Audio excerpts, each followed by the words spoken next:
Having a difficult time figuring out if your Riesling has sugar in it? Me too. With so many different styles, Riesling can be really hard to understand.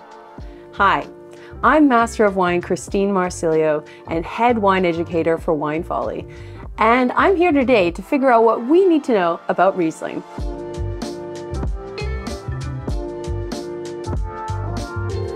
Riesling can come in many different styles, but I've picked this one today to dive into to understand more. We've got Künstler Hockheimer Höhle im Neuenburg from the Rheingau in Germany. Does it have sugar? Who knows? Let's dive into this wine and use it to better understand Riesling as a grape variety. We'll start in the homeland of Riesling, Germany. The main regions you'll find Riesling grown in Germany are the Mosel, the Rheingau, and the Pfalz. The further south you go, the warmer it gets, and the riper fruit flavors you will find in the wine. But Christine, how do we know if German Riesling is dry or sweet? Well, if you see the following on the label, you'll know that the wine is sweet. Eiswein, Trockenbeeren Auslese, Auslese. These are all very late harvested styles of Riesling. Late harvested grapes have higher levels of sugar in them, which means there's a much higher chance that the resulting wine will be sweet.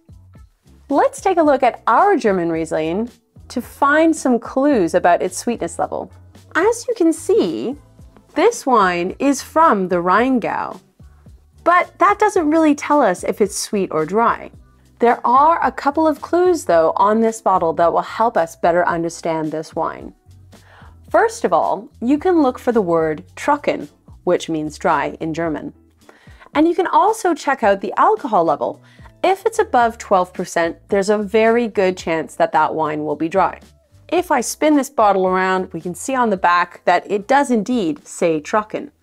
And the alcohol level is 12.5%. So this wine is definitely going to be dry. Let's taste it to double check. Let's give this a smell to see what Riesling smells like.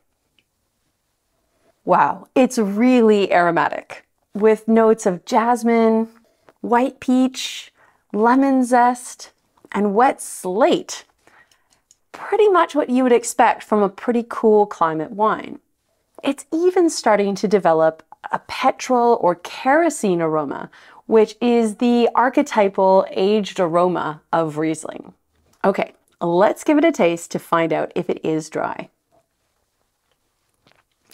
Yep, that is bone dry. Can't taste even a little bit of sugar there. And that's also because the acidity is really, really high, very racy, laser sharp, which is typical of Riesling, the grape variety.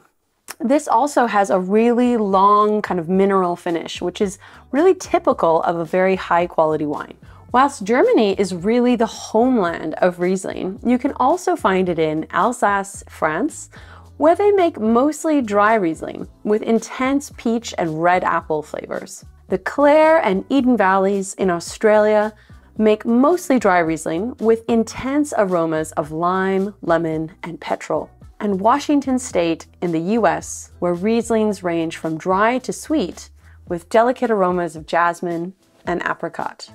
So what does good Riesling actually cost and what should you pair it with? Truly exceptional Riesling is actually a bargain compared to many other grape varieties. If you look to spend around $20 in any of the regions that we mentioned, you're probably going to find something that's really quite good and age-worthy.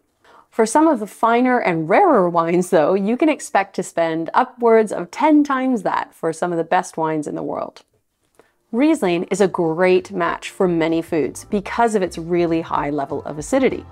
Because it's so aromatic, it can handle intense flavors like lemongrass, ginger, clove, and even Sichuan peppercorns. Try a Thai green curry or really stinky cheese like époisse to go with it. For the sweeter versions, I love pairing it with an apple tart. If you want to learn more about Riesling, check out the link below to subscribe to winefolly.com. And if you want more awesome video content, make sure you like and subscribe so you don't miss any of our videos. Cheers!